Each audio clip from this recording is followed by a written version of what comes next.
All right, your boy's back. Welcome to Real Estate Lunchbox. I'm your host, Leon Duncan. We're getting into this thing right here. We're about to get this started. Just had some little bit of maintenance and stuff I had to go do, guys. Okay. I appreciate your patience. Here we go. We rocking. Just want to make sure we cool on Facebook. Shout out to everybody jumping on from Facebook. I appreciate you guys. Thanks for supporting the channel. We got a couple things we're going to talk about today, which is actually going to be it's going to be necessary. Yeah. Okay. Shoot. Man, it's your boy Leon. I'm back with Real Estate Lunchbox. This is what we do Monday, Wednesday, and Friday. I just come on here and talk a lot of smack to you. Oh, no. But, man, it's Real Estate Lunchbox. This is where culture meets real estate, I tell people, because this is just what I do. I talk about real estate. I love talking about the culture. I love sharing with you. I'm trying to open up this window so I can have some light. I want to make sure it doesn't glare too hard, doesn't have too hard of a glare. All right, cool. All right, that looks a lot better. I think we're doing a lot better on this. Yeah, man. So, hey, this is what we do. Get on here every week. And, man, I was out Friday. I was out Monday. I didn't do anything Friday and Monday. Monday, my daughter graduated on Friday. Yeah, so it was really just, more or less hanging out with her, seeing how she's doing, things like that, man. But your boy is back, and this is what I do. This is where we at. This is what we do. Come on. Want to make sure we good over on YouTube. That's why it's taking me a second. All right, boom. So we good over there. All right, man. 20 years in the real estate business, broker, investor, fix and flipper, wholesaler, creative purchaser, hard money lender, private money lender. Man, I've bounced around in the business a lot. But Real Estate Lunchbox is just how I actually kind of educate people on the market so you guys can get the right perspective. And please don't hesitate to like, follow, and subscribe because we're going to have a school community dropping right now. I'm finishing it up, made for the everyday person that just wants to know more about real estate. And we're going to talk a little bit about real estate today. We're going to get into some real crazy topics. When I go away for a while, man, and I come back, it's two shows that I missed, like 2 times streaming. Streaming can be addictive. I don't know what people say, but streaming can really be addictive, So I didn't get to stream on Friday. Daughter had her graduation. Monday, of course, Memorial Day, okay? I'm a prior vet. Yeah, Army, go 18th Airborne Corps. Shout out to my dudes over there at Fort Bragg. Yeah, run all day, run all night, and jump out the closest thing to you. From a chair to an airplane, boy. Oh, no. That's what we do. But, so I didn't do anything on Memorial Day, but I did get a chance to look at a bunch of stories. And there's a lot of stuff that's coming out this past weekend, man.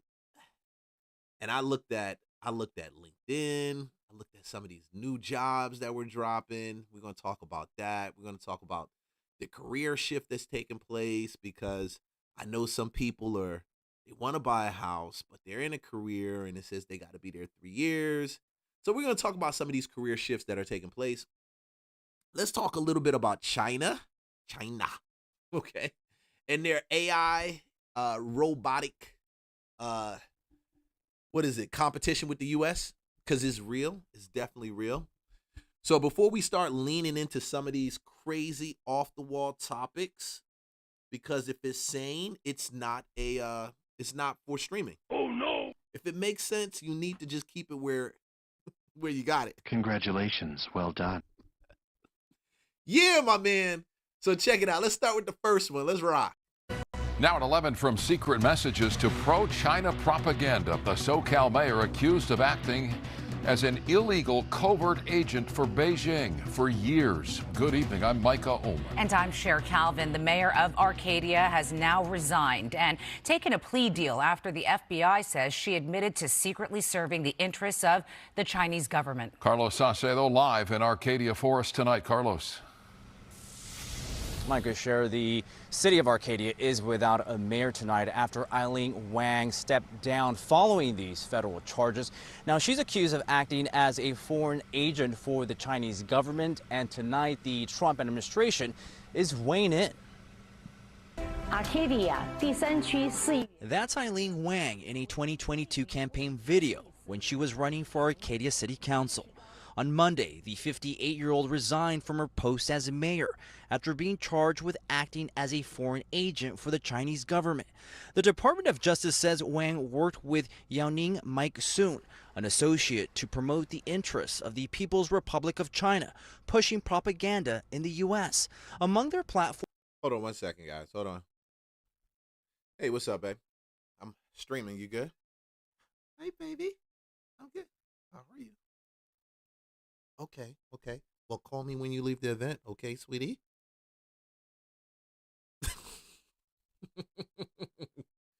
Love you, bye. Okay, cool. Let's go. Let's go. Let's get this in. Yo, man, you know, when you start having these little technical issues like I'm having right now, it's funny. Let's go. Hey, man, every time my wife calls me, I got to stop this stuff. I got to stop when she calls me. Forms a Southern California Chinese American community news source used to allegedly disseminate biased news articles. She was trying to say things like there was no genocide, there's no forced labor, or things of that nature against certain minorities by the Chinese government in order to perpetuate that type of image for them. And the U.S. government says we're not going to allow that. Lou Shapiro is a criminal defense attorney not involved in this case, but says the allegations were serious enough for Wang to step down as Arcadia's mayor. This may not rise to the level of espionage, such as somebody spying on behalf of the government, but it is a sense of betrayal where somebody is in a position of political power in the United States. They have a lot of influence, a lot of reach. And instead of working on behalf of the United States and the local constituents, they're working on behalf of the Chinese government. That's weird. I can't believe they're working on behalf of the Chinese government. Wow. Why would they do something like that? We're in the land of the free and the home of the brave. Wow. This is America. Why would they do something like that? Let's continue this story because it must be propaganda.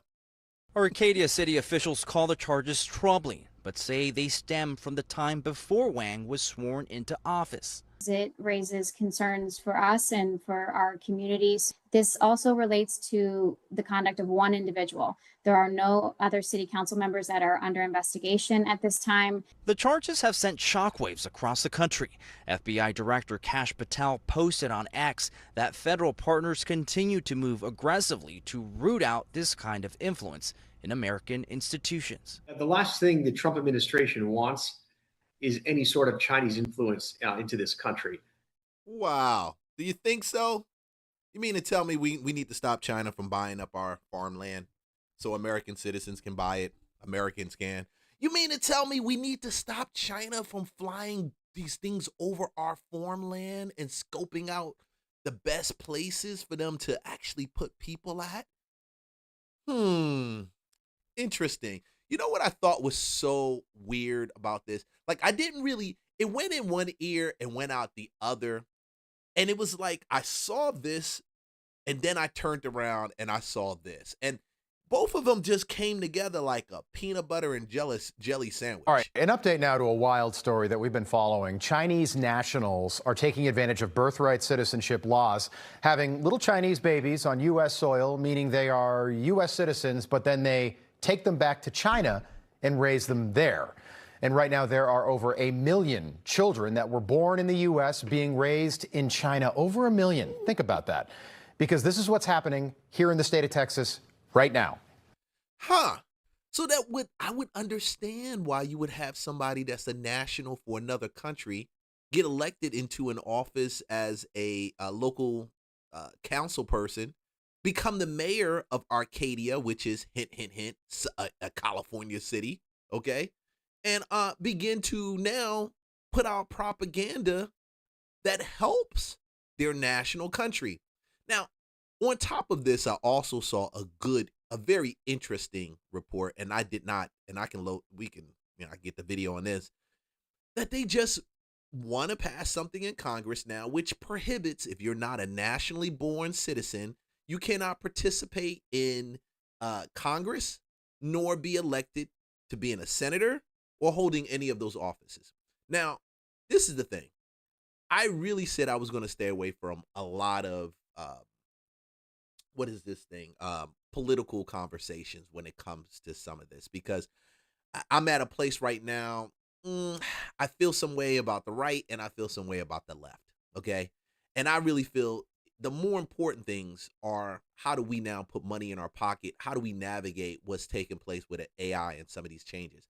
But I can't ignore this. And I don't think we should ignore this as Americans also, especially since a lot of the land, real estate from places like California, New York, Atlanta, some of the other places are owned by nationalists from other countries. So when we say we can't find real estate and we can't find homes and things aren't working in our favor, some parties support this. They want the gates open. Some parties don't. Hint, hint, the right and the left. Why is this important for us to know? It's very important because the people we elected, we put in office, we want them to also defend our right to own property, to pursue a life of abundance where we can build our own empires, build our own cash flow, build our own assets. And we're not left out there to dealing with policies from people that don't even live here. Well, people that never were born here, they have an intention of infiltrating the society. Okay? So I thought that this was crazy. I thought it was insane. But it goes deeper. They're being encouraged to get their tourist visas before they get pregnant, allegedly, and then they're being told, come here, we have everything set up for you, allegedly, and come to one of these homes, we'll take care of your stay, we'll take you around, even take you to tourist sites. Tourist sites? Look at that neighborhood. Beautiful houses, beautiful neighborhood, being rented out so Chinese women can have birth and then go see the Alamo. So you mean to tell me you can't find rentals in that community because there's a strong possibility that they're running a Chinese baby printing warehouse location where they're just spitting out babies. Oh, damn. There's so many people we could say we hold this party responsible. We hold this administration responsible. I'm not going to hold anybody responsible, even though there's a ton of people to be held responsible. Because at the end of the day, we can sit back and keep pushing and pointing fingers at each other and saying the right did it, the left did it, or you can prepare for universal basic income. Yeah, you can prepare for the advancement of AI. You can prepare for the shifting of assets between classes and put yourself in a position to take advantage of it. Because really, that's what's coming down the line. I truly believe leaving us distracted by a lot of this stuff, and it's guaranteed off the top, I'm gonna tell you, it's legitimate. It's a legitimate argument. It's not. It's not something like off the top of your head where you should say, oh, Leon's crazy. Oh, I'm just reporting it. I'm just telling you it because it really was funny to me. You have to be aware of what's happening around you. And it's scary because the less we are aware of these situations, the more we position ourselves to get hoodwinked and bamboozled. We're going to sit back and complain about black wealth being so low and have all of these other complaints about not being able to find a house, not being able to find a good rental, when all these little micro pieces right here are gnawing away, eating away at liberty, pursuit of happiness, like actually having a roof over your head. Now, don't get me twisted. Don't get twisted. I'm not saying that Chinese sleeper agents or sleeper birth people, birth women coming to the country to birth people, kids from China. That's not the cause of our issue. But this is heck of funny. It is very funny. But what's worse than that is very dangerous and it's very scary. Because while I'm laughing at this, I'm also scratching my head. Because literally, if that number is not even 1 million, let's say that number is 100,000. That's enough to actually shift our country. That's a lot. 100,000 people born here from China, taken back to China, and set up to be U.S. citizens when they return back with Chinese ideology. Man, see, I don't care what y'all say. That is some genius shit right there. You, because the borders are so open, because anybody can come in and go out, let's just have babies there. They citizens. We take them back home. And what we're going to do, we're going to shoot them back over there when they reach a certain age and they're brainwashed enough. Jenny Terre is the immigration reporter for the Daily Wire who you just saw. She broke the story. And Chloe Trapanado is an opinion writer at the Daily Wire. Ladies, nice to have you tonight. Jenny, can you take us through what's happening in these homes just outside? This is outside Houston, Texas. Right, exactly. So outside Houston, Texas, in quiet suburban neighborhoods, there are about 4 homes that have been identified in a state lawsuit that are accused of operating as these Chinese birth tourism centers, where they're essentially bringing Chinese women from China. They're coaching them allegedly on how to navigate the U.S. immigration system and essentially to commit immigration fraud. And then they take care of them. They ensure their birth is facilitated here, that baby gets citizenship, and then you can go right back home. And this is all happening in these quiet neighborhoods where really you wouldn't suspect a thing. No, all right, just a quick follow-up. How much does it cost? And are these Chinese women, are they having the babies at those houses, or are they going down to like the local hospital? Yeah, so all of this is being posted on their TikTok account, by the way. So you can see their interactions at the hospital. They are Hold on. So they come in here having babies, posting it on their TikTok, and then this is good. Wow. appearing to give birth at local hospitals here, and then of course taking those babies back. But the thing is, they're committing fraud allegedly, because when you're coming here and being coached to get a tourist visa, Yeah. but you're really coming to give birth to a U.S. citizen baby that you can reap benefits from eventually.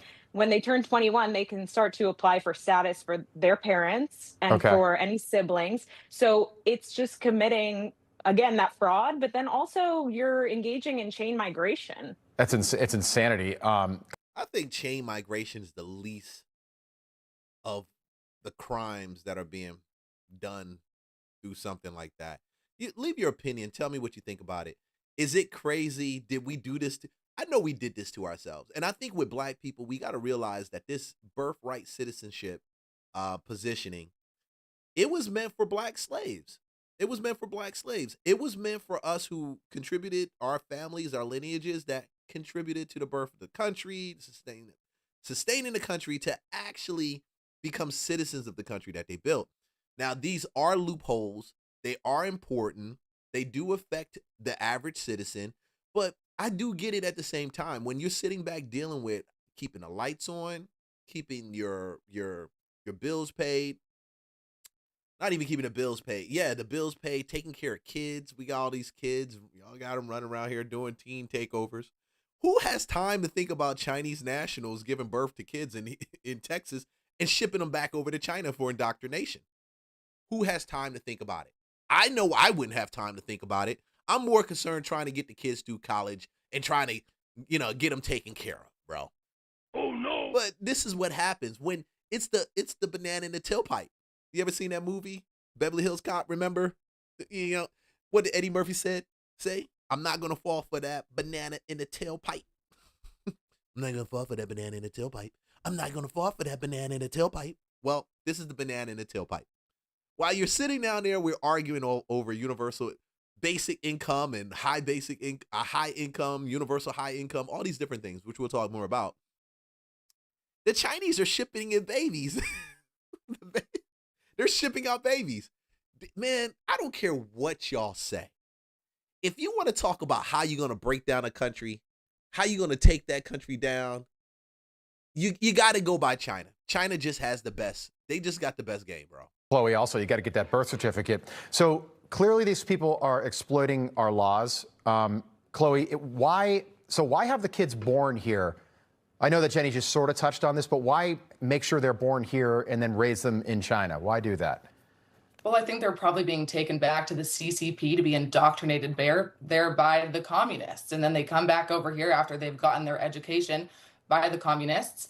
And then they come back to America and take advantage of our systems. Like Jenny said, you did excellent reporting on this. I watched all of the videos. I just cannot believe that this is happening right in front of our eyes in, like you said, these quiet suburban neighborhoods. And they do it all under the guise of tourist visas, just like they're taking a little staycation in America. But the purpose. See, what pisses people off, some of y'all, is when you say it's a quiet suburban neighborhood, you're trying to say you want to argue. And I've seen them argue. Hey, no, that's true for some people, but that's not true for all. We can't start demonizing them. And I agree 100%. We can't. But you can't ignore, if they've been doing this for a while in China and they were able to get 1 million children, you got to wonder, okay, how long it's been going on, how deep it runs, because your children, our children in the future, when they get out of college, when they pursue having relationships, building a family, are we looking and setting ourselves up now for a generation that's going to return and say, I'm American. I don't like these American laws. We need to change them. And who's going to argue with them? Because by that time, in my personal opinion, this whole conversation when it comes to in the next 30, 40 years, when it comes to 20 years, 30 years, when it comes to immigration, it probably won't be as big. People probably won't look at it. We'll probably be more dealing with AI and AI bringing in universal basic income and trying to figure out, what does that mean for life now? What does that mean for life? So this is an easy topic for people to look at it and ignore, but it is off the chain to think that they've been plotting against the U.S. this deep.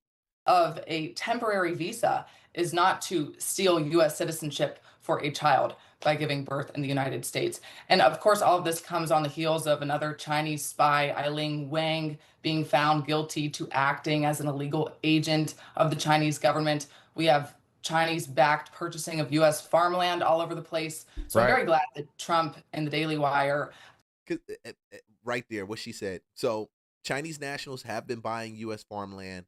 It wasn't up until Trump stepped in and he said, hey, that's no longer something we're going to allow to happen. And they started to go against that freedom that was freely available for if you were a national coming to the country. If you became a citizen, even if you didn't become a citizen, you were just here, you could just buy our land. There was nothing put in place to stop them from buying our land. It's almost like we're selling our country before our children get a chance to even buy the land. That farmland, which belongs to farmers, which I'm a proponent. I think we should have more black farmers, more farmers out there making and generating food. No, they want to own the land here so that when food becomes scarce and they own the land, it's like, oh, no, we're not growing anything on there. Then Americans are suffering. And this is so far out for some of y'all. I really, and it sucks that some people can't really have this conversation without getting emotional, without thinking that this is a crazy propaganda hoax. It's not a hoax. It's not a hoax. Like, you're trying to get hold of land and you're trying to buy real estate. And what you don't understand is that foreign nationals, and this is not just against Chinese, Russians also. You have Ukrainians, you've got people that are not from our country, board are responsible for a lot of the transactions that take place in major metropolitans like New York. Not all of them, but a fair amount, okay? A good amount that if they stop them from purchasing in New York, I believe New York real estate would actually be hit. Like, it would probably cause New York prices to actually drop when you think about it. Because if you have less buyers who can pay that amount, that means the inventory that's sitting there, whether you're talking about $1 million property, and that's crazy. I found out that in Boston, the average home on the market is $1 million. That's freaking crazy. It's crazy to me to think about that. But that's Massachusetts, small state. Land is very valuable. But to think about if you stop them from buying and being able to buy the land, how it would drive down some of the prices on some of these expensive properties or even the land it would set us up in position for us to actually be able to buy this land that we live in. But no, no, no, no, no. That's too much of a conversation. We have to bring up our level of conversation because I know I speak about a lot of things on this channel, and I try to keep the level of conversation like a little lower because some people, if you get too technical or if I get too, it sounds conspiratory, first thing I'm going to get is, Leon, talk to us about real estate. No, we just want to know about the prices in Atlanta. Congratulations, well done. You just kept yourself at the lowest level of thinking. This is holistic. This is all holistic, man. I'm telling you, this is all holistic. Prices go down when less buyers are in the market competing. All eyes are kind of being targeted on this right now. And marketing like this. Chloe, does it concern you that there are more than 1 million of these little Chinese babies that were born here that are now back in China? It sure does. 1 million of these little Chinese babies? And I think maybe we should take a page out of Japan's book and maybe put an end to birthright citizenship. Trump is working on it, and I'd like to see that get solidified. Yeah, this is justification. Jenny, you knocked on the door of one of these homes. Oh, yeah, Japan ended birthright citizenship. They stopped that nonsense. They stopped it. If you are a Japanese citizen or you are Japanese, but you can't come there, have a baby, and expect to have that. They don't. They stopped that. This is what happened. Take a look. The state is saying that you're bringing Chinese women here to give birth. You can't talk about it. He's recording. I'm sorry, I cannot give you any information. Okay. Yeah, look at that creeper. Make America cowboy again. What was he doing, Jenny? Is that like the madam? Yeah. Oh, that's all perpetrating down to the T-shirt. You see it? He got to perpetrate. Yeah, make American cowboy again. You asked that Joker, name some cowboys, famous American cowboys. You don't understand. That's it. And this is what's happening behind, whether you're black, whether you're white, it doesn't matter. This is where the country's going, guys. I'm just telling you what's happening. Shirt really threw me for a loop, but that guy is actually named in the lawsuit. He's a defendant in it by the state. So when he approached me at the door, I was really shocked to find that he was the one who answered. And when he answered, he didn't want to talk about any of the allegations against him. And he shooed me away quickly and said he needed to get a lawyer. So by the time that was over, I walked down the street, was taking some photos to show what these houses look like. And then he came out and was recording me, demanded my ID. He eventually, He demanded your ID? I gave him, yes, he demanded my ID. All right, Chloe, on some level, isn't this just kind of creepy? Like, Americans aren't going to China to have babies. Like, how just creepy is this? And that guy? Scale of 1 to 10, it's a 25. Right. Very, very creepy. Right. I think so. Maybe we should all just start going to China and having babies. Well, actually, no. I wouldn't do it in China. I'd go to like St. Lucia or something. Yeah. If I'm gonna have a baby in another country, it's got to be a country that's fly, bro. I'm just not. I'm not down for doing that. I'm not. Hey, this is crazy. All right, cool. So I'm not done. Check this out. I got another one. This is a good one for you right here. So I did this story a while back. Please like, subscribe, follow for more content. We're gonna go in this. We're gonna talk about this. MBAs are on fire sale. We're gonna talk about this. All right. So I did this video a while back where I spoke about a lady.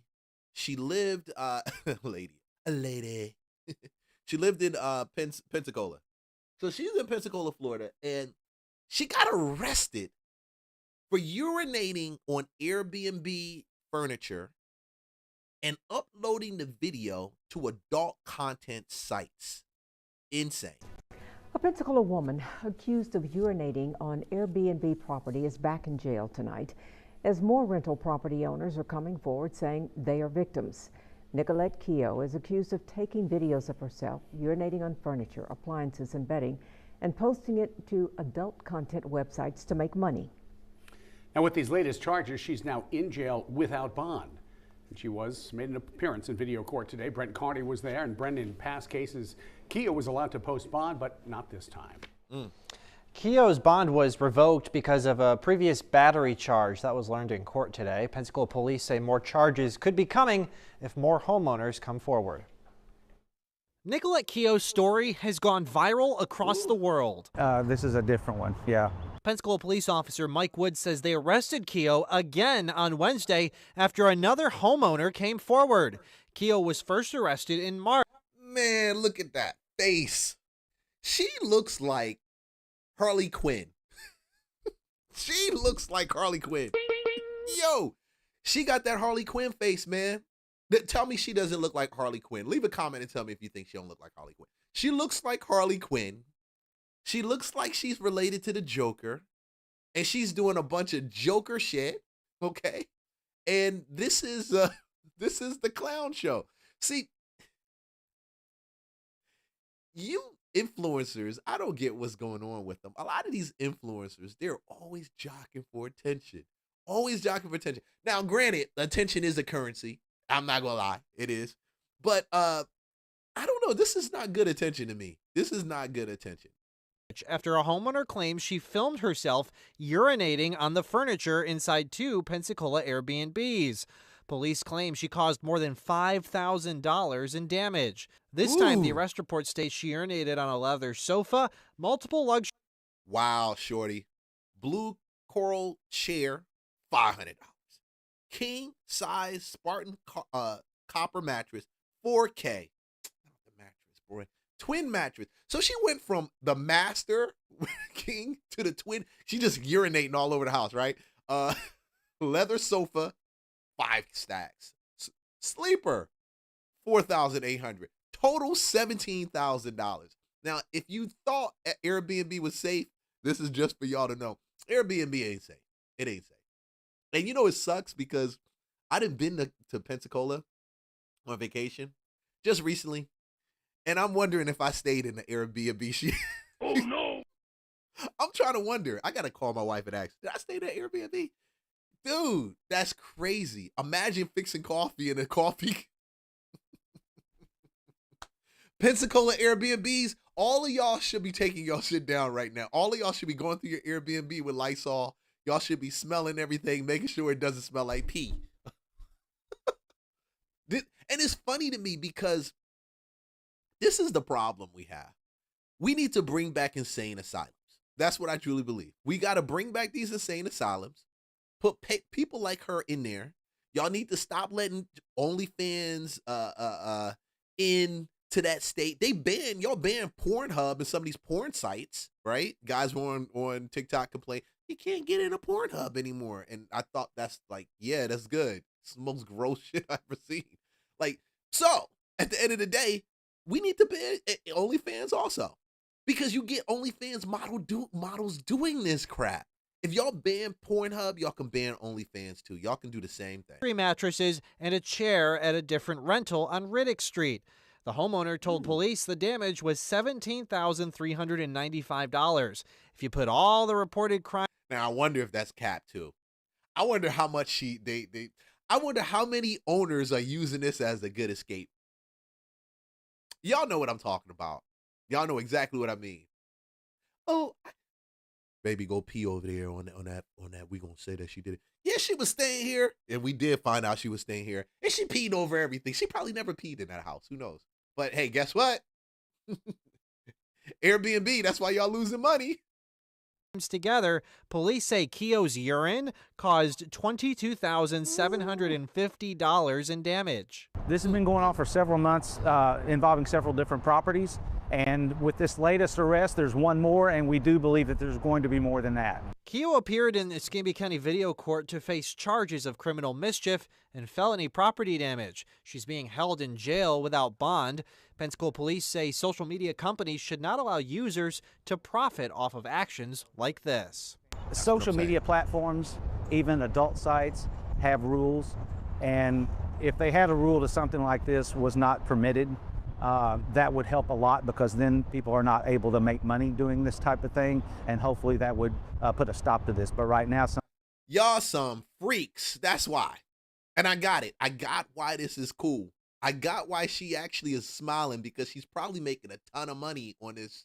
She's probably, her views are probably skyrocketing, and combine that with the fact that she got arrested, okay? And they're probably looking at it like, oh God, that's her. That's her. See, this is free publicity for her, in my opinion, okay? For her OnlyFans site, she don't care about anybody from Airbnb. All of this right here, even this video I'm doing, it's probably gonna go. People gonna be like, "Oh wow, let me go find it on OnlyFans." Y'all dirty, y'all nasty, y'all nasty. They shouldn't profit from this.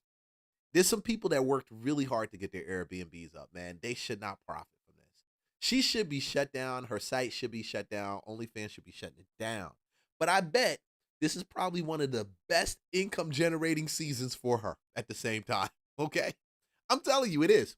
Oh no! You think I'm not even I'm not playing with it, because some people they thrive on degeneracy, and you know what I'm talking about. It seems like the worse that they do, the worse things they do, the more degenerate it looks, the more they come looking for them and paying them on OnlyFans. I bet she got 1 million views on OnlyFans. I bet right now, between the story running, which is publicity off of OnlyFans, it's going to draw people on the OnlyFans, and she's racking up views. Y'all, and this is why we can't even condone this behavior. This is why they got to throw the book at her. I'm telling you, they got to throw the book at her. Because if she gets away with this, how many other people? Remember that lady? Did you hear about that lady who showed people in how to actually wash their underwear while they were traveling in the hotel if they didn't have a washing machine? Yeah, she did. She showed them how to wash it in a coffee container, in a coffee cup, like in one of the coffee brewers. That's there. I said coffee container. In a coffee brewer. In this there at a Marriott. Marriott sued the shit out of her. And they should have sued her. I'm glad they sued her. They need to make it difficult, because on TikTok, that video was 1.4 million before TikTok did its switch. So she made some bread. Now that bread needs to be turned right over to the judge, to the attorney, to help beat back that case. And they need to do the same damn thing on this right here. They got to sue her. These sites are permitting this sort of thing, and these people are making money, and that's the problem. The judge ordered Keogh to not use social media and not contact the victims in this case. She is due back in court on June 9th, where the state attorney says they will discuss her bond. In the studio, okay. Brent Carney, WER News. I don't care what they do. You can't. How do you ban somebody from not using social? Like, how do you do that? How does that work? So you ban them and say, hey, you can't use socials. So because you can't use social, bada bing. Okay, check this out.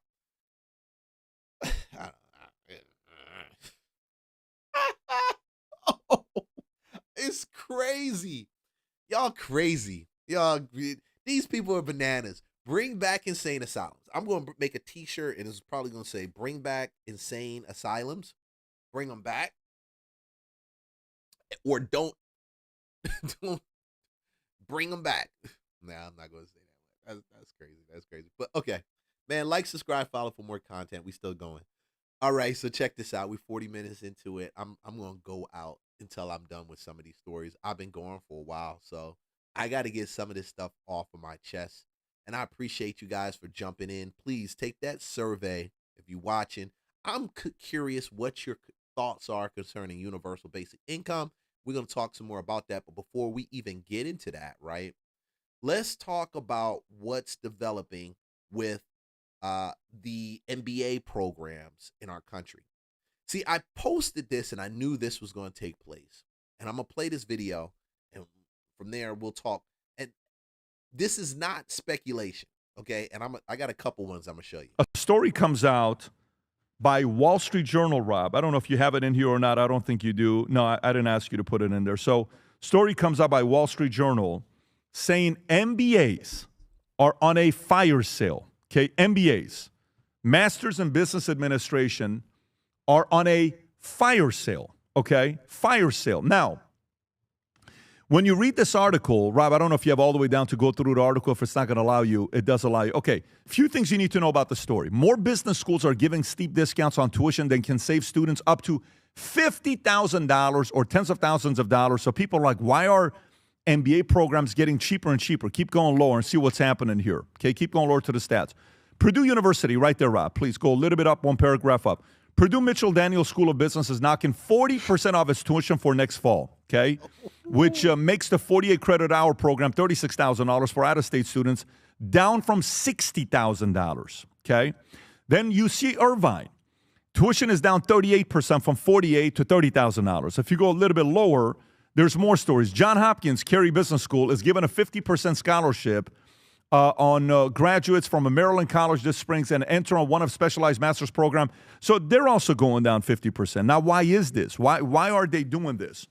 Here's a couple things they've noticed. They've noticed that Google, Amazon, Apple are no longer hiring MBA program students like they did before. On top of that, McKinsey, that would hire 71, I think it was from Chicago Booth of School, now they're down to 33. Stay on that article, Rob, if you could. Go back to the article you're on. And if you look at, go to LinkedIn right now, put in AI consulting, put in AI sales, put in anything or AI supply chain, for example. You will find that there are jobs that are popping up left and right. And when you look at these jobs, none of them say you got to have a master's.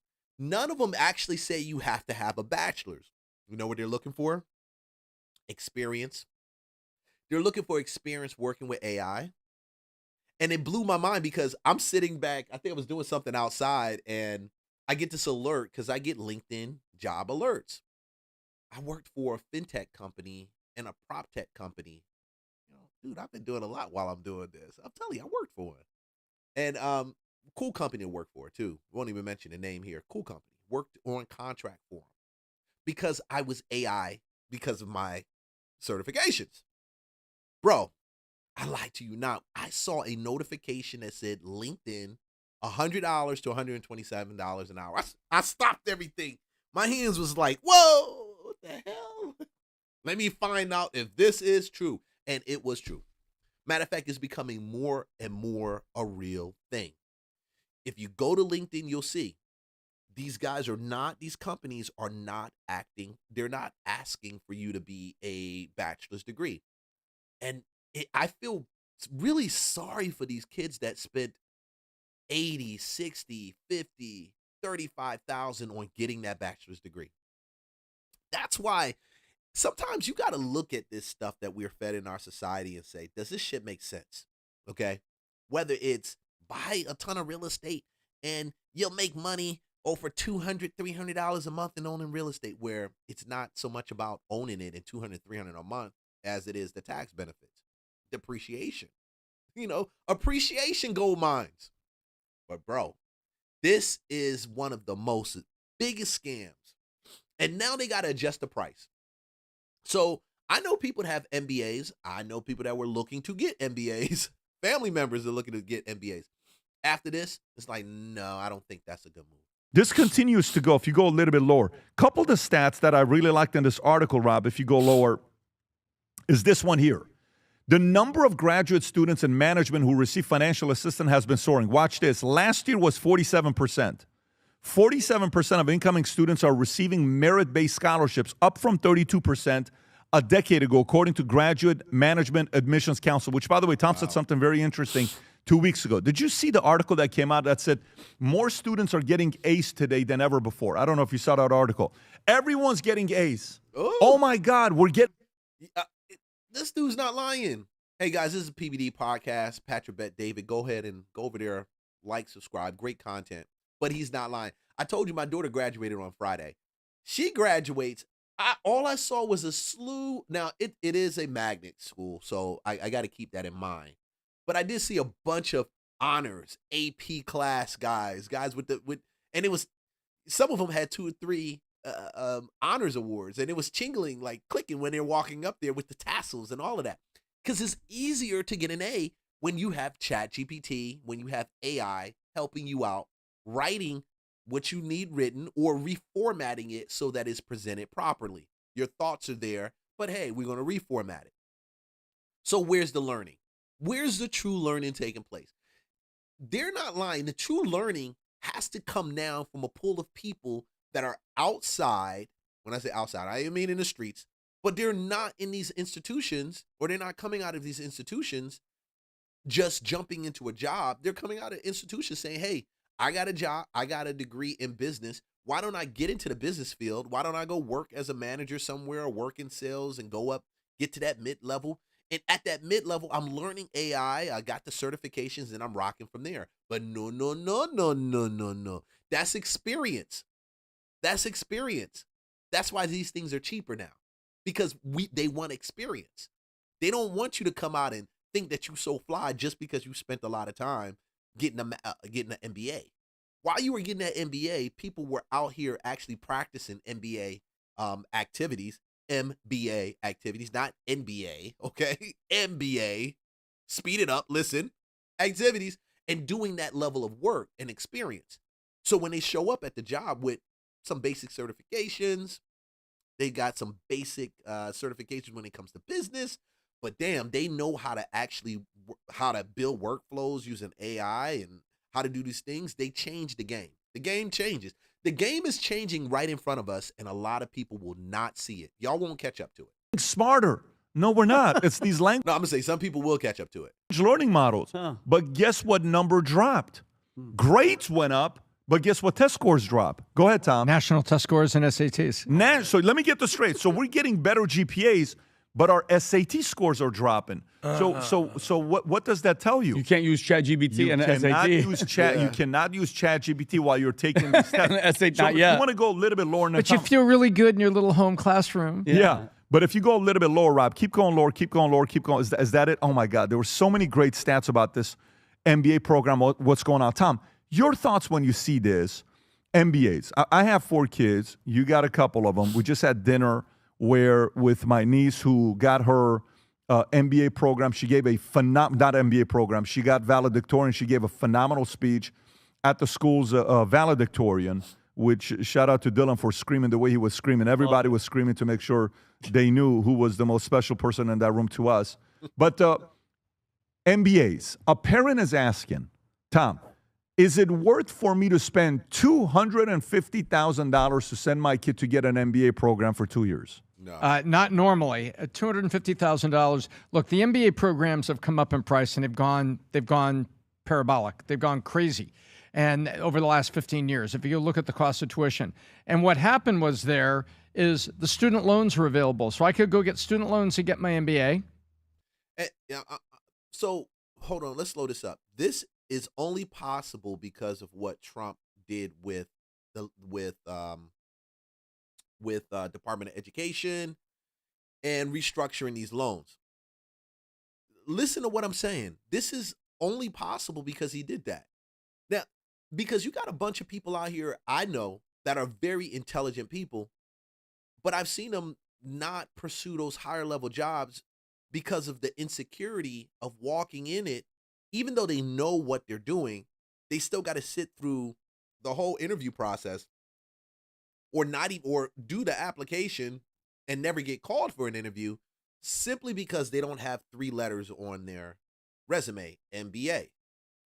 That, to me, everybody that ever looked at the degree program, whether it's bachelor's, MBA, PhD, as being something that made them feel less than, like, damn, you got an MBA, you got a bachelor's, you got it from here.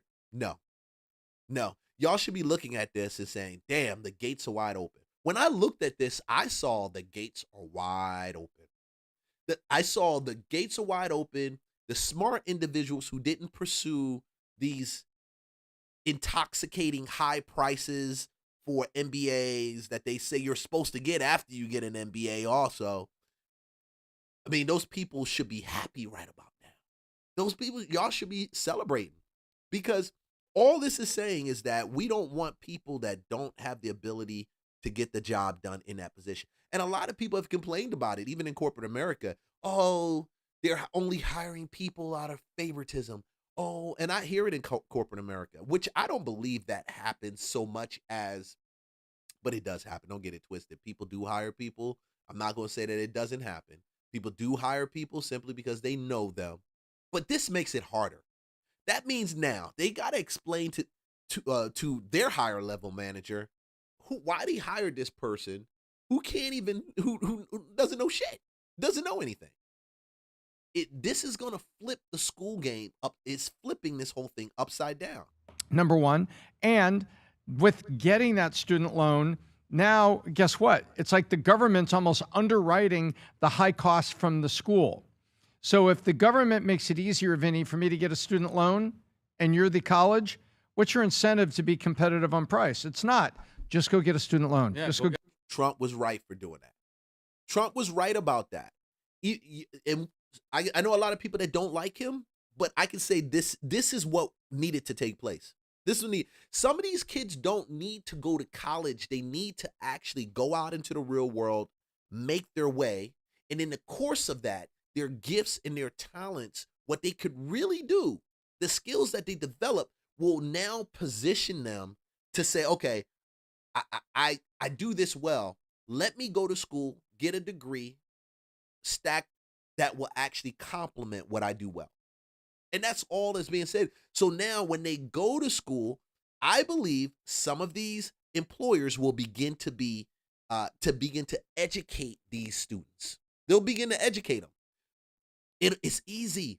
We already see it happening. If you go to Facebook, you can take certifications for Meta, and you don't have to pay anything for it until you actually go to get the certification. It's like 25, 30, 50 bucks. You can take certifications for Google. You can take certifications for AWS. AWS has an AI fundamental certification that is $100 for the exam, but it meets everything that you need to know for certification to understand the fundamentals of AI, large language models, things like that, and LMMs. And the reason why that's important, more than anything, now you can take it, learn it. It's not gatekept. You can apply it, and then you can say, okay, this is how I applied it in supply chain. This is how I applied it in sales.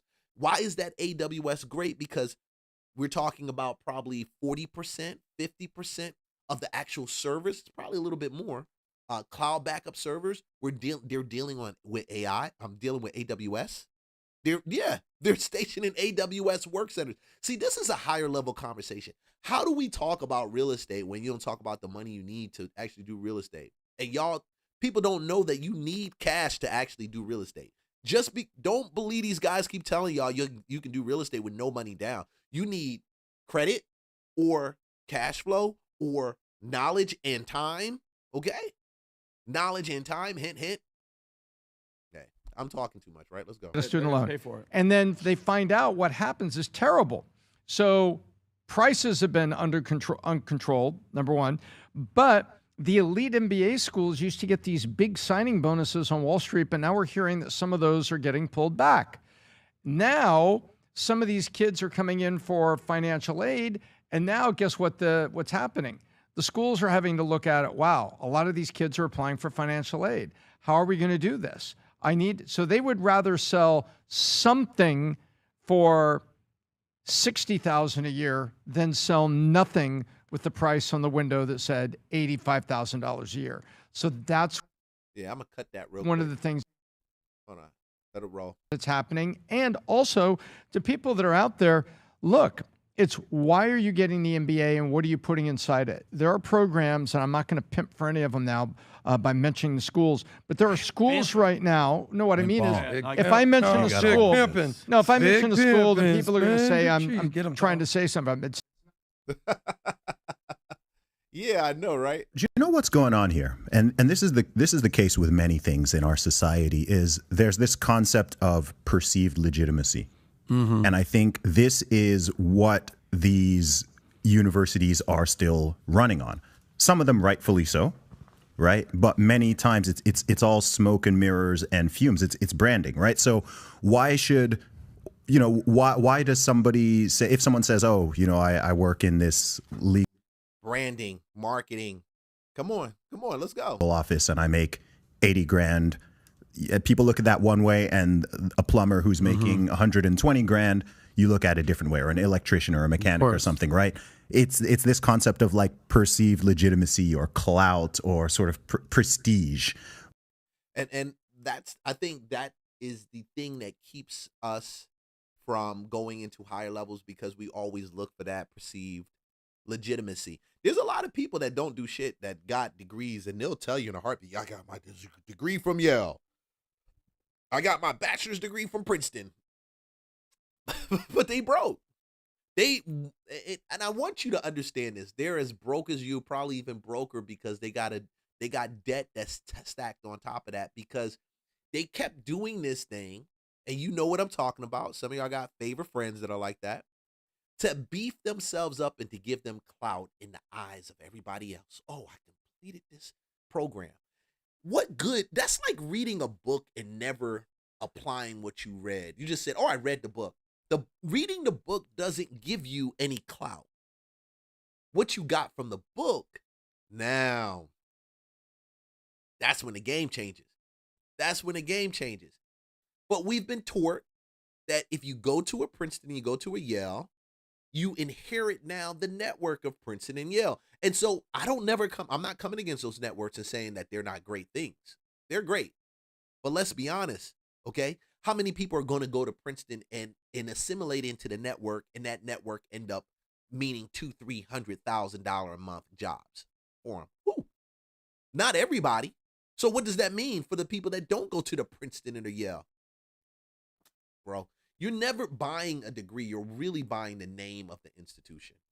But a lot of it is just branding and marketing that's kind of been put in people's heads for decades, that causes them to kind of turn their nose up at certain things, or frown on certain things, and look at other things as in like, oh wow, this is amazing. And I think that as we've all alluded to, people are waking up to that.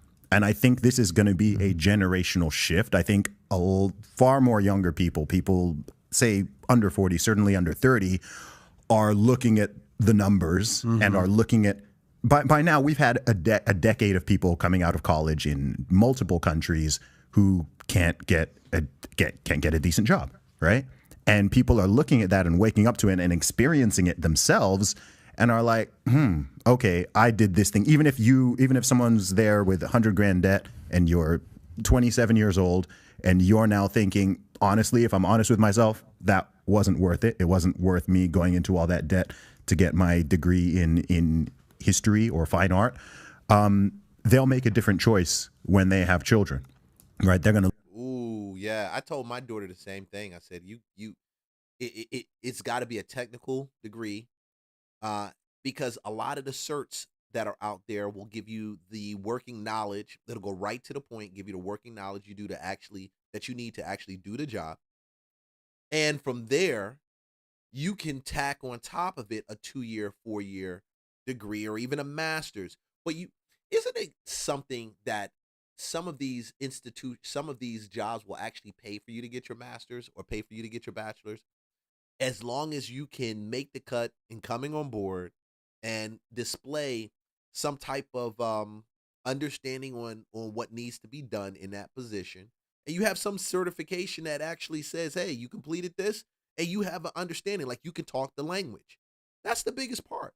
Because when you speak the language and you exhibit grit and you show up and you do what you got to do, you're going to naturally learn more. And there are Fortune 500 companies out there that will pay for you to go to school and get that.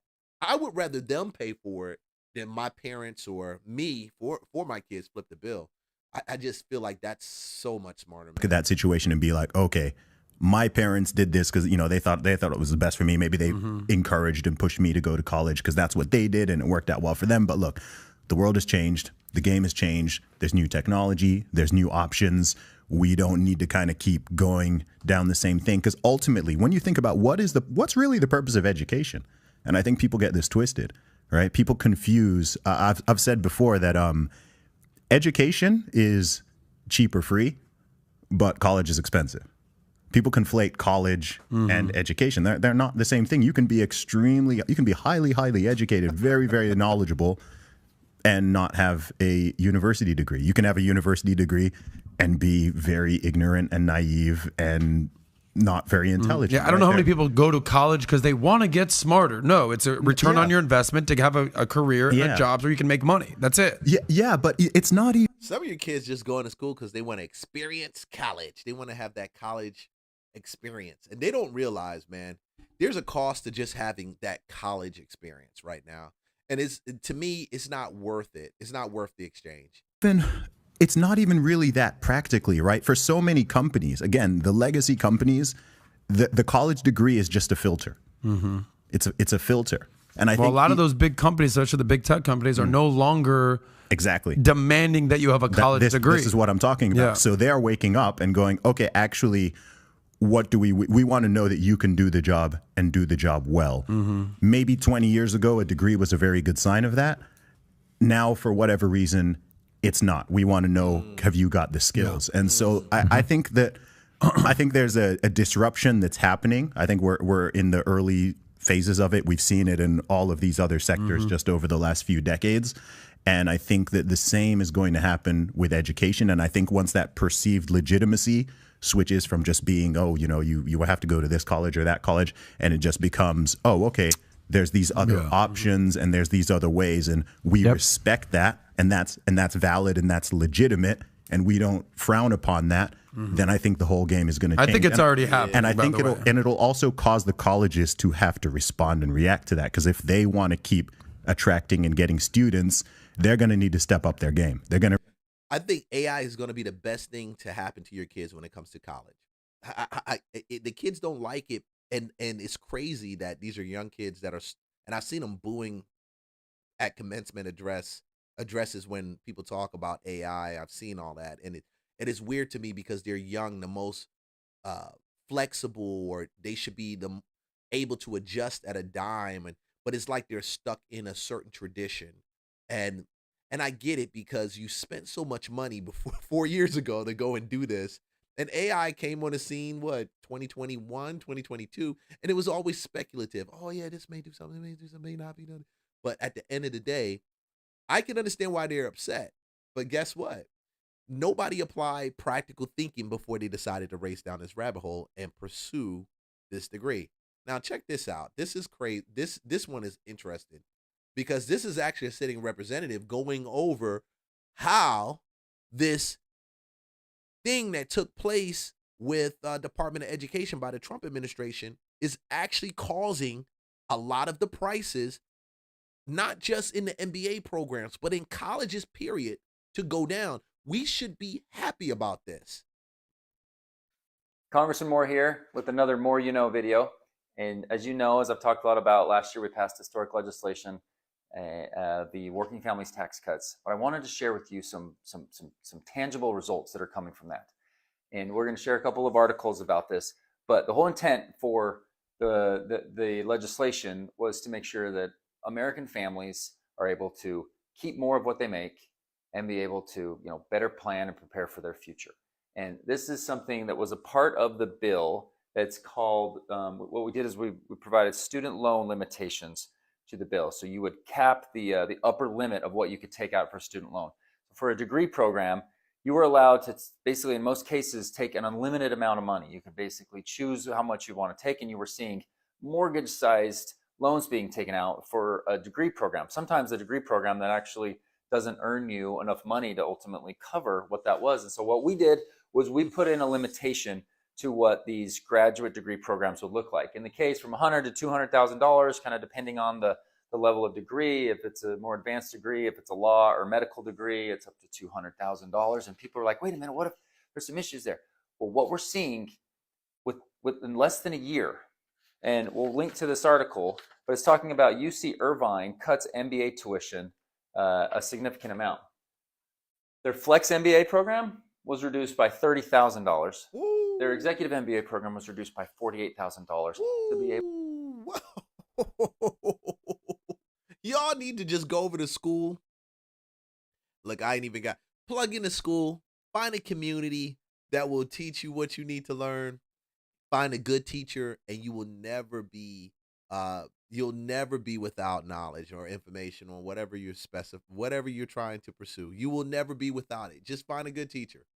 To get under the cap. Now, there's a big problem here as to what we kind of knew was going on, tuition inflation, where it wasn't needed to be that high. And because we put these limitations on this and sort of suppress that monetary supply that's allowed to go out there, we're able to push costs down.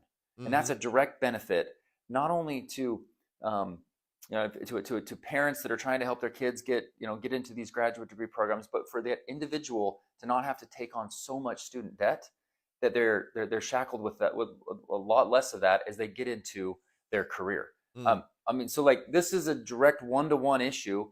We put forth the policy, and then you immediately see the results. And I think this is going to not only have similar impacts with many different tuition programs across the country, but I think it's applicable in other areas and other industries as well. So just another example about how we're making it so things are more affordable and you can invest in yourself better with this legislation that we did last year. Thanks so much.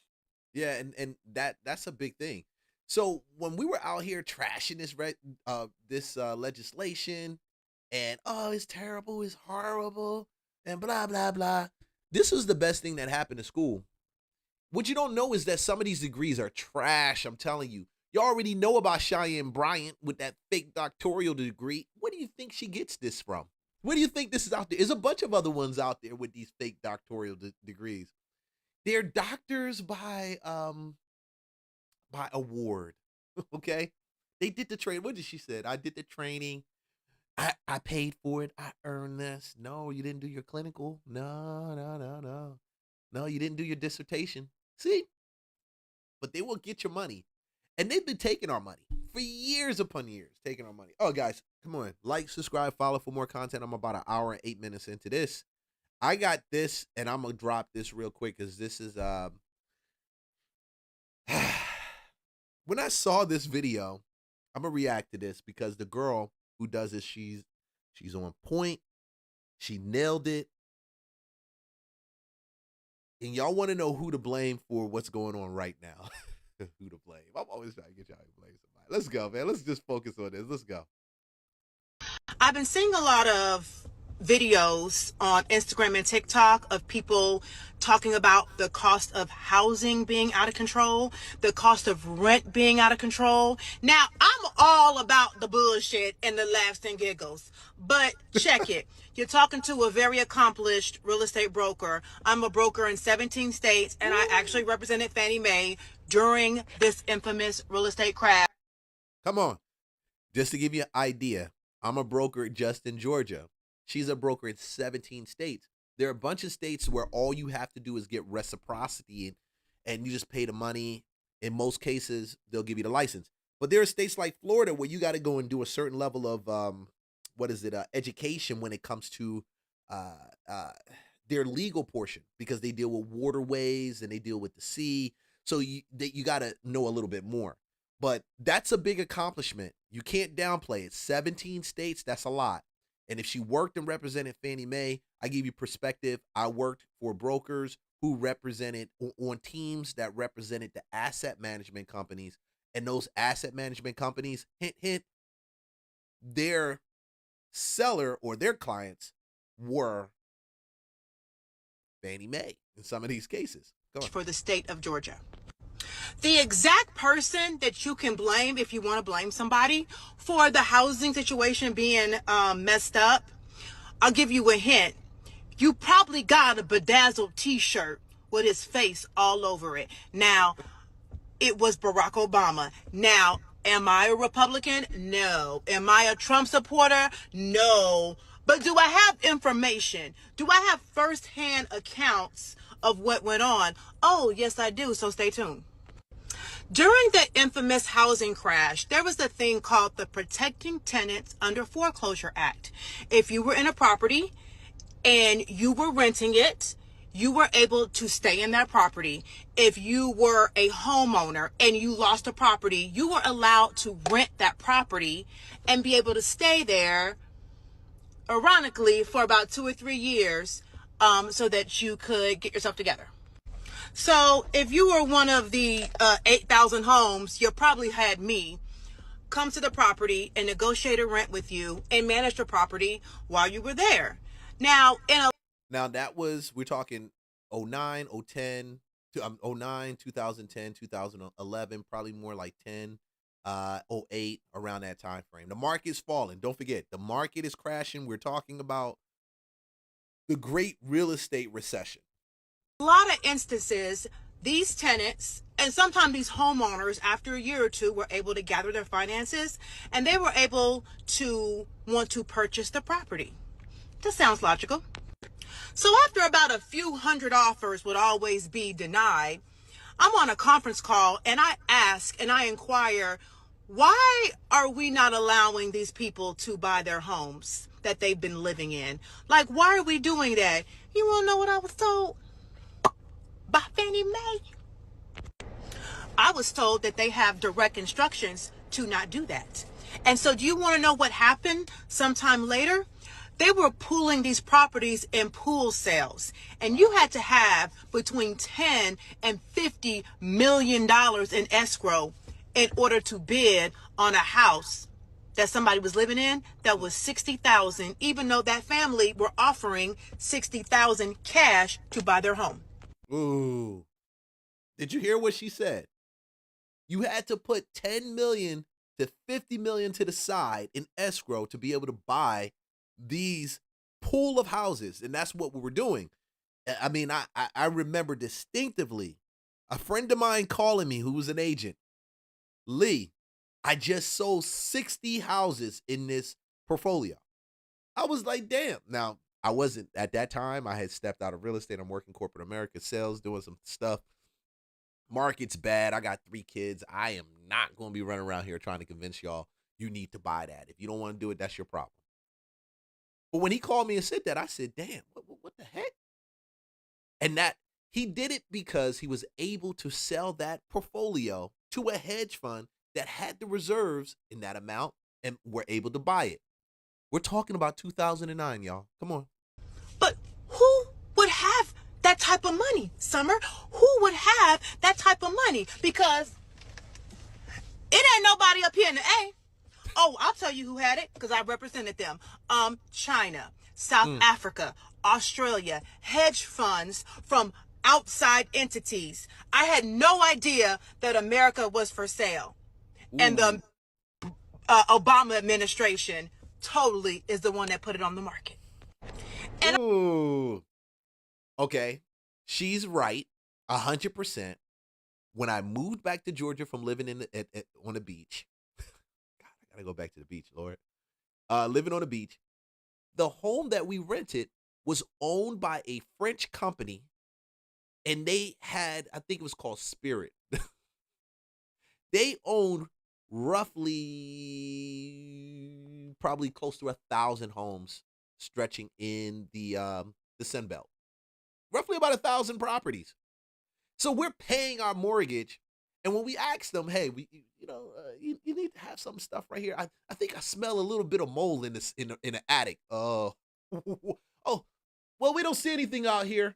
Your rent is due and it's going up by $50 or $100. And they had a management company managing it. The owners were not here. The people who owned the company never lived in the States.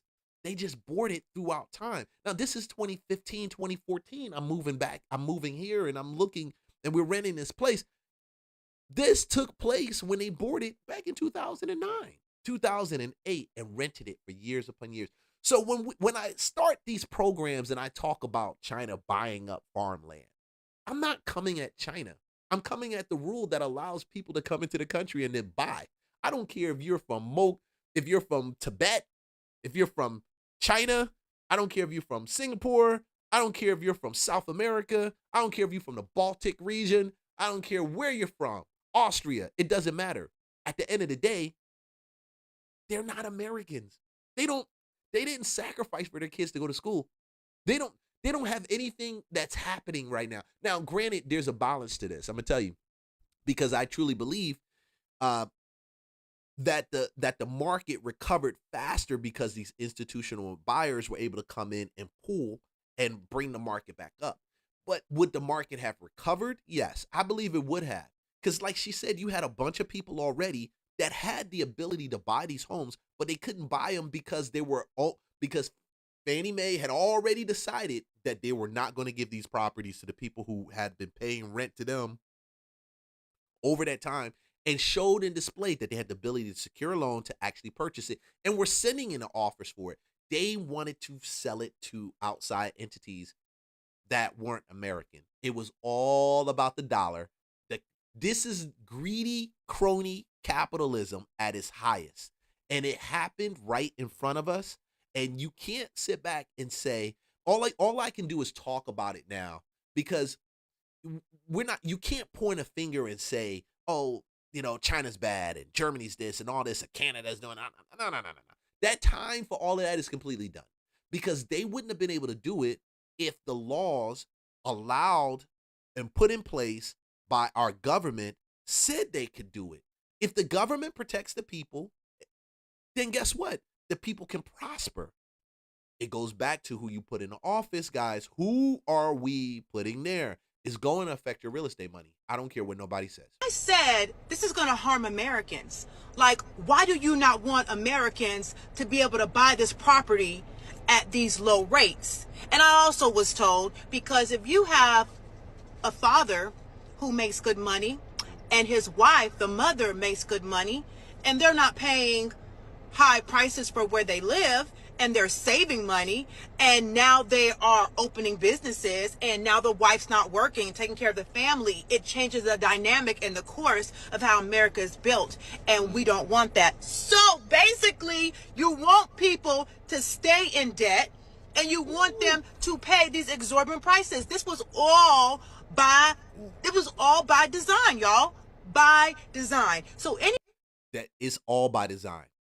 See, when I tell you, and I'm talking about student loans, when I'm talking about MBAs being not worth what they were worth, when I'm talking about certifications in AI, out producing, out attracting companies that want to hire new people or younger people, outpacing the bachelor degree, I'm not crazy. I'm not off the chain. See, some of y'all don't know. That's the problem. A lot of people don't know. Okay, and when we have these conversations, y'all want to talk about getting to the bag, but you don't understand the bag has been here. Like, the bag has always been in front of your face. There's people building real estate portfolios and doing very well. We only see the bad things. We only see what the news says. There's a bunch of people that's not affected by what's going on in the economy. Some people made right decisions and they just bought shit when it was cheap, even if they didn't like it. They knew that it was an asset. Where it was valuable is a piece of land. Buy it and sit on it. I had buddies buying houses that were $5K and sitting on it, and I didn't know until 5 years later, 6 years later. Hey Lee, yeah, you're selling me this duplex. Great, I wanted to buy it because I own the house across the street. That's how the game is played, guys. That's how it's played. You don't need a guru to play it for you. You just need to find good teachers. And you don't need to pay them tens and thousands of dollars to be able to do that. You need community, and you just need strategy. And that's why I'm putting together the school community. That's why I say like, subscribe, follow. I'm going to take 20 years of knowledge and just dump it into there. Because it hurts me when I see people that don't understand terms, when they don't understand leverage in contracts, when they don't understand due diligence. All they want to do is get to the money and get to the bag. All you want to do is just get the money. I just want to get to the money. I just want to get to the bag.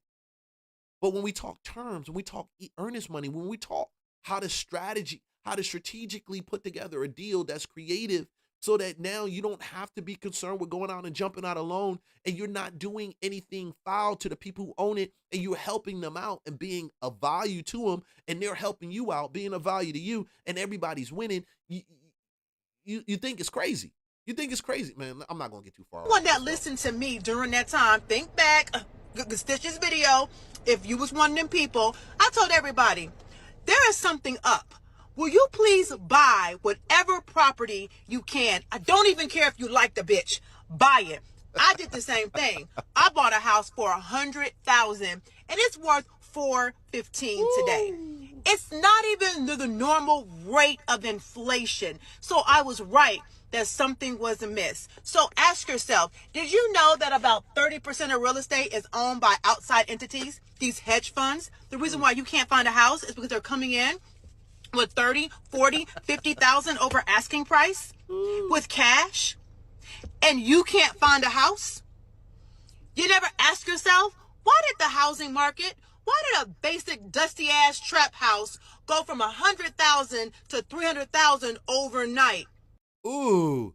And she talking about Pittsburgh in Atlanta. In Atlanta, we've got an area called Pittsburgh, near University Avenue. Man, I remember going by there. I know a company that did a loan to somebody who wanted to buy a house, and he bought it for like $40,000. The house now, and it was a piece of crap. I think Atlanta needed it to be torn down. I don't even think it was even torn down. Just the houses around it, dude, easy 300,000. Easy 3. You mean to tell me you can tear this thing down for 12, still put another 150, 175 in, and be able to sell it for 350 in the most, I won't say shittiest part, because I like the West End. I would say probably most craziest, dangerous, one of the most dangerous blocks on the West End. Yeah. In the West End. Yeah. You know those blocks? Everybody has one of those blocks in their city where you drive down the street and you can see the YNs and you know they strapped. One of them. No lie. I left, my wife stood up she had the gun. And while I'm walking around the back of the house, side of the house, to see what type of condition is in, she's standing there like this, the YN's right across the street. And they just sit back watching. At the end of the day, I knew my wife was crack shot. So it don't matter how it went down. She'll use cover because she already been trained, and she'll bust the shots out. But dude, the most insane neighborhoods, the most bummiest properties, you wonder why the numbers ran up so fast or why they keep running. America selling itself out, or I would say America, but the people that's in power, not everybody, but you know the ones I'm talking about. You understand. I'm not even going to get into that because this is not here to bash and we're not trying to do it. I'm trying to show y'all that the money has been staring at us in front of our face this whole time. It's there. And until you put the right people in position that don't allow people just to come in and to buy your shit, then you won't have to deal with that in the hood. You won't have to deal with that in certain communities, in black communities. You won't have to deal with that out in the streets. And it's not even limited to black communities. They're in the suburbs also, in the same white communities that most people in the city, urban, they wouldn't even imagine. Yeah, they're there too. They're buying up houses in the suburbs equally. Well, they did. I don't know if they're doing as much now, but if there's a deal, yes. When you sell your house to Zillow and some of these other sites, on the back end, they flip the property to some of the hedge funds. Do you think Zillow doesn't do it as much now, but open door, offer pass, some of the ones, they still do it. Do you think that they're keeping those houses and just putting them on the market or just fixing them? No, they can't manage all of that inventory. And if it's sitting so long, that's liquidity that's tied up in there, even though they got a massive amount of money. Dude, who do you think is going to buy it from them on the back end? It needs to be you, but it's these hedge funds. You think that was an accident? And stop with the bullshit that the market's getting ready to go back. It's not going back, because before it was in our control. Now it's in big business, business control. The market's not going back. So if you missed knowing me during that time, I'm sorry. So again, you can thank the Obama administration for your high rent and your high housing prices, because once they bought it for $60,000 and the rent went from a 1-bedroom in Atlanta was around $800 and now it's $1,500, and some business owners in Australia and South Africa, you paying for their luxury. You can thank Obama for that. Okay, that was him. He was your color, but not your kind. Now, I voted for Barack Obama twice. Like I say, don't come at me with that shit. Ooh. Go, girl. Go. Because we told you, when they tell you what the deal is, don't blow people up because their politics doesn't match what you think it should. Don't do that. Don't do that. Because you're missing the picture. You're missing the picture. Nobody. She's not attacking Obama. She's really, in essence, attacking the people that put him in office and did not know enough to understand what was taking place. And even after the fact, went back and reelected him. Even after the fact, will protect him and take care of him.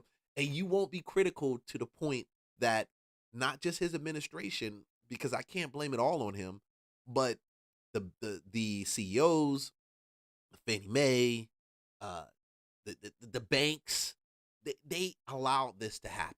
They allowed it to happen freely. You know, while Washington debates the role of artificial. And I'm gonna tell you, it's under the fear. It was fear, and just like the same fear with this AI.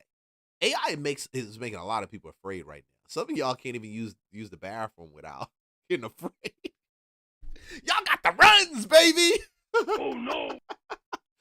You can't be afraid of everything. You got to realize where we live at now with this whole thing with AI. This is not a brand new thing. Before coal was used to not coal. It was gasoline. Yeah.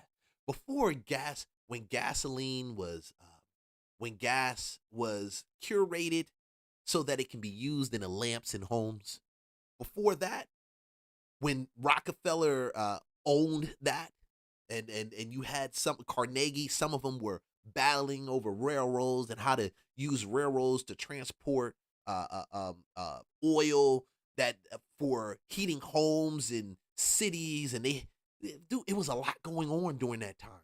We're talking about early America, right? Industrial Revolution. What flipped? We went from heating oil, our homes taking heating oil, to our homes taking now what? AC DC current. Bought by Tesla. Yeah. Tesla, and who else was it? Tesla was over DC current, right? It totally replaced needing kerosene to heat, to light homes, right? When that change took place, people went from working, and I saw this in a documentary on Prime, and I thought this was crazy. It is actually called A Rise of American Titans. Go check it out on Prime. It's a documentary. It covers Carnegie, Rockefeller, all of the titans of early America, titans of industry. You'll see how they transition with these new inventions and evolutions and inventions. They didn't sit back and say, oh my God, electricity is coming in. You know what the people who hated electricity, they were calling it a demon. They were like, you're putting demons in houses. You know, the ones who were innovative and saw what was coming down the line? They said, damn, how about we build the first electric power station for New York, and we employ a bunch of people to go work there. Hint, hint. Employed people to do the labor to actually build those power stations. Now those power stations also needed to employ people in order to maintain those power stations. You had to take it now and put power stations in major metropolitans throughout the whole country. People were working, people were eating, people were growing, the country was evolving, was changing. This is the same thing with AI. Don't let these people lie to you and think that it's not. AI, you can't create something that doesn't create opportunities. They created the phone, the Apple iPhone. Guess what? The people who make accessories for this phone make make millions and millions of dollars. Doesn't matter what they create. There's always going to need to be accessories and additions that are needed to be made and created to support whatever they made, that technology. I'm crazy, right? Because I believe that real estate more and more becomes valuable as you go. As we go more and more down this line of this robust evolution, hold on, what was this other one right here I was going to talk about? This universal income push. Let's do this one real quick. Let's do universal income. Let's do this one with universal income. This is crazy. I had to ask myself, if universal income came into play, how would it benefit me? because Elon Musk is on a universal income push. He says universal income is going to be the I would say the cornerstone of American families. All jobs are gone. All jobs are gone. So yeah. Thank you for solving that. Employment. People are worried. All the blue collar labor is being done by robots. All data centers are being built by robots. The white collar labor will be the first to go, because until you can move atoms, the thing that can be replaced first is anything that involves just digital. Like if it's digital, like if it involves tapping keys on a keyboard and moving a mouse, the computer can do that. The AI can do that. When is all white collar work gone? By when? Well, there's yeah, my Claude moves the mouse already when on my screen when it needs to do stuff. It just asks me for permission once, and I allowed it, and it uses it within the scope of that task that I gave it. You know, crazy. A lot of inertia. So even with AI at its current state, I'd say you're pretty close to being able to replace half of all jobs. But there's a lot of inertia. People just keep doing the same thing for quite some time, and there actually has to be a company that makes more use of AI that competes with a company that makes less use of AI, creating a forcing function for increased use of AI. Right. My best guess for how this will manifest is that prices will drop. Yeah. Prices in dollar terms are the ratio between the output of goods and services and the money supply. Sure. And this is a prediction I think some others have made, but I think governments will actually be pushing to increase money supply faster. Yes. This is going to be a bumpy ride, and it's not like I know the answers here. But I have decided to look on the bright side, and I'd like to thank you guys for being an inspiration in this regard. Thank you. Appreciate that. Working will be on. He's not lying. If you don't look at the bright side, you're not going to see the opportunities. If you keep kicking your butt, you're not going to see it. I don't know how universal income is really going to affect. So many people have different things to say about it. When you take supply and you bring down the cost of goods, and then you give people a bunch of money to go buy the goods, they can't make. You got to okay, guys, listen. You got to realize this. They can't just have you broke and not have the opportunity to spend. Why? Because they're making stuff and they need it to be implemented in society for them to actually make money. There's only but so much VC capital that you can raise to build out these programs. And until people have money in an abundant supply to be able to buy the robots, to be able to buy the goods that's being produced by AI. AI is useless. It's worthless if you don't have people that buy into it. And they know that. That's why he's saying universal income is important. Optional, because you'll have robots plus AI, and we'll have, in a benign scenario, universal high income, not just universal basic income, universal high income, meaning anyone can have any products or services that they want. So but there will be a lot of trauma and disruption along the way. So you anticipate a basic income from that the economy will boost to such an extent that a high income would be available to almost everybody. So we'd essentially eliminate poverty. In the benign scenario, yes. They're about to offer you universal basic income. There's no this goes again to man trying to be like God. Trying to replace God, not just through the technology, but also in taking care of other people. Being their source, their provider. Being the one who gives them peace and confidence moving forward in the years. Oh, I can feel more confident now because the United States government is sending me $2,000, $3,000 a month. I feel a lot more confident. Oh no. That's where it's coming down to. Don't fall for it. It's a trap. Whether you're prepared or not, UBI is coming. And they're going to tell you, oh, you don't have to work anymore. We'll pay you to survive. That sounds like freedom, right? It's not. AI replaced jobs, millions unemployed. So they'll offer UBI. Your UBI won't be cash that you can spend freely.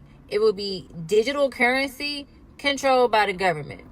You'll take it because you were conditioned from the old system to trade time for money. You weren't coming right from the government. That digital product, dude, is full circle. I was so hot on crypto, and when I look at it now, people are screaming, "Oh, crypto's dead! Crypto isn't dead. The blockchain has not gone anywhere. If anything, is the money that's been poured into Ethereum has grown. Okay, has grown. Ethereum at itself right now is probably the fastest running fastest running crypto chain, blockchain, right? And it is probably going to be responsible for a lot of the future economic structure. It looks like it right now. They're beating out. It's faster than the Bitcoin blockchain, and it's beating them out. And things like XRP, some of those, they're winning. They're winning. So when you create a universal token, that all it does is we're just taking for every dollar we give you a token, and that token is in your wallet. But now, when you look at it, it doesn't say token; it says dollar. But you know that it's a stable coin. It's a stable coin. Ooh, don't call me. Don't say. I'm telling you, it's going to happen. It's going to happen, and that now, and you know what ends up happening after that? The actual physical cash that you have in your pocket becomes an asset, because people will jock for it. Like, because they know what will be in your bank account. So you can't say, I can't pay the bill. IBMC gonna be like, we see that you've got $1,000 in your account. Oh yeah, okay, cool. We can just wire that money out real quick, and we'll be able to take care of what we'll be able to take care of your bill. Don't worry about that, sir. Y'all think it's crazy. It's coming. To create wealth from your gifts or skills. And now you're dependent. Social credit scores, government checks, digital currency. Ooh. They'll restrict you, they'll track you, they'll expire your money. Ooh. And you step out of line, they'll cut you off. Meanwhile, people who learn how to generate income from their gifts and skills, they don't need UBI. They created their own freedom. The split is happening now. There'll be two classes. UBI dependents who survive under total control, and sovereign creators who thrive outside of it. The people who got those $2,000. When you say rich, talk about the definition between, the separation between the rich and the poor. This is what we're talking about. That's why I say, man, go to the link in my description. Go ahead and pick out how to monetize your YouTube channel in 60 days on reaction, because I show you how I did it. At the end of the day, I'm just telling you, if you do not have IP, intellectual property, if you're not taking the time to build assets, if you're not taking the time to understand real estate and what it's about, and understand why you need to own this, don't let people tell you that real estate is worthless. No, you need to begin to own the right assets that fit your portfolio, that fit you. Hint, hint. Everybody doesn't need to be a residential property owner. Some people don't need to be single family property owners. Some of y'all need to have multifamilies. Y'all need to have duplexes, tris, quads. Yeah, you need to do that. Okay. Stimulus checks during COVID, you experienced a small taste of what universal basic income would be like. Mind you, this isn't a radical thought. It's not a crazy think piece. Other countries around the world have already instituted universal basic income, and it works. Whatever the figures are for basic necessities, right? Rent, car, groceries, etc. Whatever that amounts to, that is what universal basic income would cover. Like, that is what should be afforded to us monthly by our government. So say $3,000 a month, right? That's your supplemental income. Whatever you do in your actual day job and work, that is all additional income, disposable income, hopefully, assuming that the universal basic income would cover the majority of your necessities and bills. If there's one thing... So are you saying that we get a check each month, and then we can still keep the money that we generate from our own intellectual properties, our own businesses, our things that we build? Think about it. You're gonna have some people that get $1,000, bro, $2,000. Hint. The reason why we're in this huge recession is because they printed all that money during COVID. See, this thing that we have in the housing market is not because all of a sudden we can't afford houses. It started way back there in COVID. It started when they printed all of that money and I believe that was the the highest amount of money printed in in U.S. history, if I'm correct, in the history of the United States.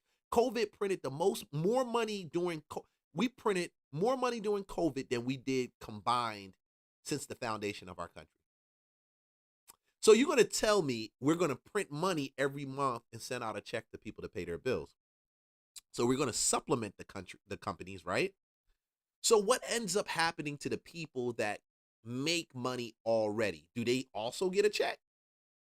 What happens to the people? They say, well, it's not going to make people lazy. It doesn't matter. What happens when you are getting $3,000, $5,000, and your mortgage is $3,000, and you got to get $5,000 because you got to have enough each week to be able to pay for goods, for food, right? Mm-hmm. Oh no! So what ends up happening? Am I going to be required to stop my business and stop my entrepreneur endeavors because it makes the person next to me who's getting universal income also feel a little bit upset because we're not even? It's not fair. That's what's going to happen? More infuriating than the concept of UBI existing and not having access to it. It is listening to people's reasoning behind why they think it would fail. People say, well, if you just give people money, and mind you, it would probably be $2,000 maybe once a month, then they won't want to work anymore and we would lose our labor force. I'm sorry, but do you honest to God believe that a measly $2,000 once a month is enough to get people to stop working? As if the entire shtick of the American dream and if you're in the hood, some of them it will. That's enough.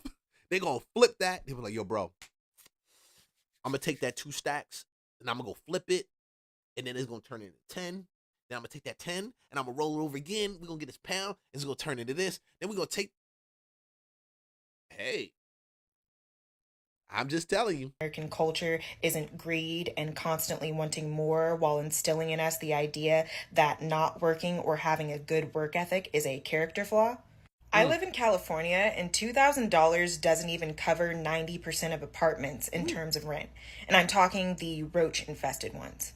Also, have those people ever met a person who just can't sit still or a workaholic? Like, they're more common than you think.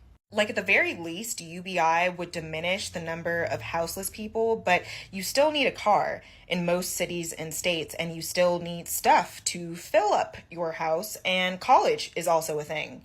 $2,000 a month at the price that everything is now would not cover all of that. So why would people stop working? Basically, our leaders and the people who believe that UBI is just a handout that would mess everything up are saying that unless people are threatened with the possibility of homelessness or they're not in a constant state of financial anxiety and stress, that they would just proceed to do absolutely nothing with their lives. And I just think that's an absurd and quite frankly bleak way to perceive humanity. Just got off the phone with an old friend of mine who's way smarter than me. Yeah. And I don't think anyone realizes where we are in the world right now. Ooh. As a society. We are creating something for the first time in human history that is more intelligent than us. Ooh. We are creating something that requires more energy than we have. I don't want to sound like a doomsdayer, but my God. I have 2 young children. I don't know what to tell them. I don't know what to tell them. I don't think anyone knows what's coming. It's not going to be good. He said, like, it's not going to be a low amount. It's going to be a fair amount to where you're going to be able to live good. Me, I got mixed thoughts on it because what you mean a set universal amount? That mean that's controlled by somebody else. Right. Yeah. That's It's right. like I'm low key. My dude nailed it right there. Controlled by somebody else. You're going to love this and raise your hand for this if you don't mind being controlled by somebody else. If you don't mind them being able to turn the money off in your bank account or to pull money out to pay your taxes out of your bank account. Okay. Well, we're not crazy when we talk about this, guys. This is not off. You know China's already doing this. You know China You can walk into a grocery store in China. The biometric camera will pick up your face. It will log into your account, and you can pick items up. Okay, and you put it in your cart, and the camera sees this. When we had 5G that rolled out, this went live in China, and we've been on 5G for a while now.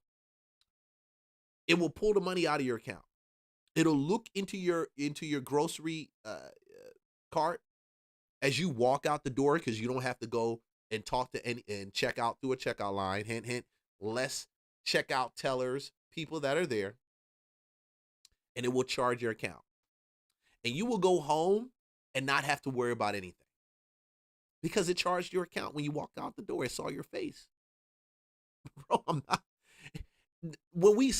This is something we have to start conditioning our minds to, because the only way to compete against China, I saw this already at not Big Lots. What's the name of the place? Sam's Club. We were walking, and we were in Sam's Club. My wife already had the groceries picked out. She had the app. She started scanning the items with the app. After she scanned the items with the app, and we're approaching the door, we walk right through this walkway. The walkway also scans the items to make sure that they matched with the items that were on the cart. And guess what? You had one guy. One guy. No checkout needed. One guy who looked at his, and the machine told him, they're good to go. He said, you're good to go. All right.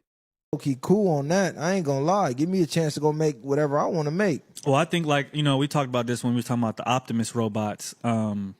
Once they take these basic jobs that we have and there's not a lot for us to do, I do think that the focus will shift to humans, what their virtual life is like, what they do online will be more so, which it already has became that, but I mean more so on some player ready one shit where we have more time to live in a whole nother world. To me personally, that's where I think we're going, is real life will not be as important as what you do on in your virtual life. I think that's where we're headed, especially with the advancement. Virtual life is crazy. They trying to push robots, that. yeah. They try to push that meta world and buy your real estate. Yeah.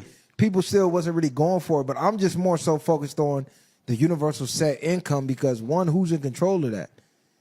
And that's all I can see them is more control, because comply or I'm cutting off your universal income type thing. It's still, I think he's just throwing ideas out there because it still makes no sense. At the end of the day, people have been bargaining with things since the beginning of time, and it's not always about, like, you can have this laptop and use that as like a tool for money. You know what I'm saying? Mm-hmm. Or if depending on who the person is that need it.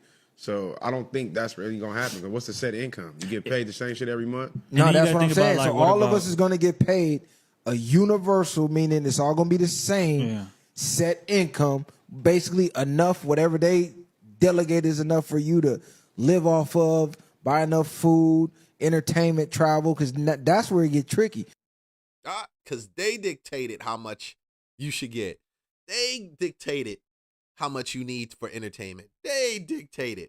So does that mean now we get to be creative and still make our money doing other creative things, and we can stack it on top of the income they dictated we should have? Do you think real estate will become more valuable during that time? Do you think that the income from real estate would be now a sustainable thing because you're not dealing with tenants any longer that can't pay their bills? All these things matter. They make sense. They matter. And if you don't think about them, when it comes and it hits you, don't say I didn't tell you. We're building over here, and we're going to continue building. Like, subscribe, follow for more content. I'm going to hop off. I'm about an hour and 50 minutes into this. I got a ton of other stuff to talk about, but hey, I know I missed 2 days. I'm going to just do what I got to do. Hey, guys, I see you on the next video. Thanks for joining Real Estate Lunchbox. Peace.